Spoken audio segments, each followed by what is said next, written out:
আদালত। এই যে মানুষটাকে দেখতে পাচ্ছেন, ও দেখতে যতটা ভয়ঙ্কর তার থেকে ভয়ঙ্কর ওর কাজকর্ম। গত রবিবার রাতে মক্কেল মায়ের স্বামীকে ও নৃশংসভাবে হত্যা করেছে। আপনি ওকে শাস্তি দেন। আরে আরে আপনারা এই মুহূর্তে দেখতে পাচ্ছেন কুখ্যাত অসমী সামাদ শেখকে ফাঁসির সাজা শুনিয়ে জেলে নিয়ে যাওয়া হচ্ছে।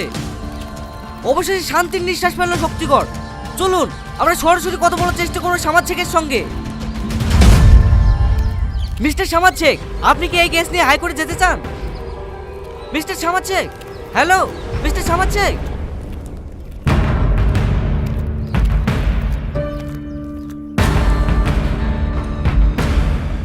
তো হয়ে একসাথে থাকবো। আমি ভালো জায়গায় যাবো না সোনা, আমি অনেক খারাপ কাজ করেছি। এরকম বলতে নেই আঙ্কেল, তুমি মন থেকে সরি বললে দেখবে সবাই তোমাকে ক্ষমা করে দেবে, যেমন আমি করে দিলাম। কি হলো আঙ্কেল, তুমি কাঁদছো কেন? ও কিছু না, ইঞ্জেকশন দিয়েছি তো তাই একটু ব্যথা করছে। কই চকলেট দিবা না? ইস, আমি তো ভুলেই গেছি। এই নাও।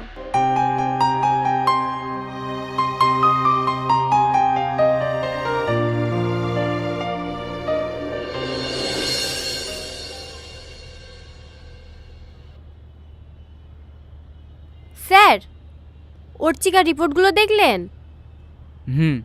ওগুলো দেখছিলাম। ওর কন্ডিশন খুব একটা ভালো না। আজকের ওষুধগুলো দিয়েছো? হ্যাঁ স্যার। ঠিক আছে, কাল একটা কেমো দেওয়ার ব্যবস্থা করো, আমি সাইন করে দিচ্ছি। ঠিক আছে স্যার।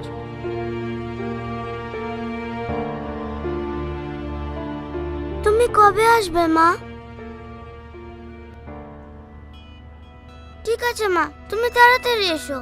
তোমাদেরকে ছাড়া আমার একদম ভালো লাগছে না। বন্ধু, শেষ ইচ্ছা শফিকের নতুন ভিডিও চলে এসেছে। তোমরা হয়তো পার্ট 1 দেখে ফেললে, পার্ট 2 কবে আসবে এই ভিডিওতে বিস্তারিত আলোচনা হবে ছবির মাধ্যমে, তাই জন্য স্কিপ না করে ফুল ভিডিওটা দেখতে থাকো। ভিডিওর শুরুতে দেখিয়েছে যে একটি মানুষ কিভাবে পেশাদার খুনে তাকে এখানে কোর্টের মধ্যে নেওয়া আসা হয়েছে, আর দেখো এখানে কিভাবে তাকে ফাঁসানো হয়েছে। এখানে দেখো এই মেয়েটি কিভাবে ওই মানুষটিকে এখানে ফাঁসিয়ে ফেলে, আর দেখো এখানে কিভাবে এই খুনিটি এখানে কাঠগড়ায় এখানে দাঁড়িয়ে আছে, আর এই মেয়েটিকে কিভাবে সবকিছু বলছে। আসলে কি এই মানুষটা খুনি? আর দেখো হ্যাঁ, এই একদম কান্নাকাটি করতে করতে বলছে এই একদম খুনি, টাকা দিয়ে খুন করে। তারপরে দেখো কিভাবে এই ছেলেটি রেগে যায় আর এদিকে ঘুরে থাকে। তারপরে পুলিশ একে ধরে নিয়ে চলে যায় এখন জেলের মধ্যে। আর দেখো এখান থেকে তো চলে যাচ্ছিল, আর এই মানুষগুলো এখানেই ছিল কয়েক মিনিট ধরে, কিন্তু বাইরে যখনই নিয়ে আসে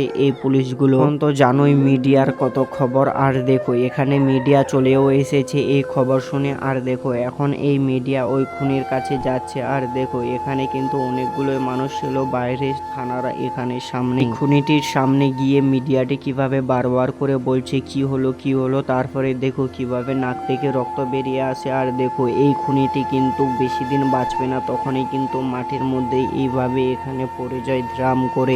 তাকে কিন্তু হসপিটালে নেওয়া আসা হয়। আর দেখো হসপিটালের মধ্যে এখানে পুলিশগুলো এসেছিল, আর তখনই এই ছেলেটির জ্ঞান ফিরে এই খুনিটির। দেখো এখানে কিন্তু পাশে একটি মেয়ের ট্রিটমেন্ট চলছিল এখানে এই রুমে, কিন্তু এখানে অন্য এখানে পেশেন্টদের ট্রিটমেন্ট চলছিল। আর দেখো এখানে কিভাবে ইঞ্জেকশন দিচ্ছিল এখানে মেয়েটিকে। আর দেখো এখানে কিভাবে ক্যাডবেরি ধরিয়ে দিচ্ছিল এই সিস্টারটি। সে থাকা এই খুনিটি কিভাবে এগুলো দেখতে পায় না, আর কিভাবে মুখ চোখ এদিকে ঘুরিয়ে এখানে থাকে। আর তখনই কিছুক্ষণ পর দেখো এখানে বাচ্চা মেয়েটি এই খুনিটির কাছে আসে, তখনই তাকে একটি ক্যাডবেরি দেয়, কিন্তু দেখো ক্যাডবেরিটি নিচ্ছে না। আর তখনই দেখো কিছুক্ষণ পর কিভাবে এই ছেলেটি নিজে নিজেই চলে আসে এই বাচ্চাটির এখানে, আর এসে কিভাবে কান্নাকাটি করতে থাকে এই ছোট মেয়েটি। আর দেখো এই খুনিটিও কিভাবে এখানে কান্নাকাটি করতে থাকে। তারপরে দুইজনের মধ্যে বন্ধু হয়ে যায়। আর এখানে দেখো কিভাবে ক্যাডবেরি চকলেট নেও নেয়,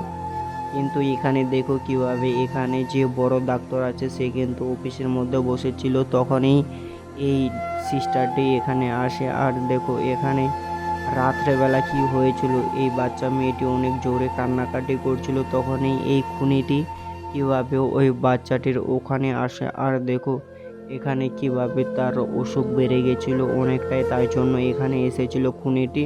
তখন এই সিস্টার দেখো এখানে কিন্তু তখন এই সিস্টারগুলো এসে এখানে ট্রিটমেন্ট শুরু করে দেয়। তোমরা তো পার্ট 1 দেখেই ফেললে, কিন্তু পার্ট 2 এর জন্য অপেক্ষা করো না। পার্ট 2 আসবে না, অবশ্যই লাইক সাবস্ক্রাইব শেয়ার করো ভিডিওটি।